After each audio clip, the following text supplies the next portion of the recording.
Good day, ma'am. Karon mag-interview ko sa usa ka OFW na akong kaila dari. So good morning, ma'am. Na ako'y interview nimo about sa imong experience sa abroad. Number 1, ma'am. Anang pila nakakatuig sa abroad, ma'am? Unom na ko katuig sa Dubai. Unya, unsa imong purpose sa imong pag stay adto, ma'am? Niadto ko kay manarbaho lagi kay pobre lagi ta dari. Moray ang banara na ho mo'y nanarbaho. So, unsa imong mga na kanang di malimtan nga experience, ma'am, sa adto sa Dubai, ma'am? Og unsa ni siya maayo ba ni or di? Kana siya depende sa imong amo.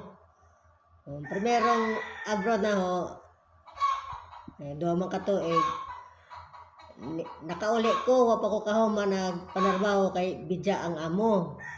Anya ikaduha okay na nakahumang kog duha anya nibalik na pud kog okay may ano lagi napay minus lagi ang pangita dire nibalik na pud ko bali unom ko katuig adto.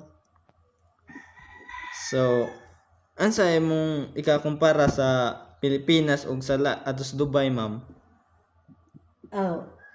Maayo man dire sa Pilipinas una kay kwarta o pangita pero kay dadto man dako ilang value sa ilang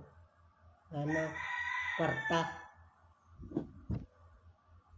So, katong pag-apekto sa COVID-19, ma'am, unsa imong gibuhat? Niuli ba ka or wa? Niuli ko kay kanang wa na po kanang nahadlok ko kay ang amo na ho nahadlok pod kay lagi COVID dagang masakit ba niuli ko dari amo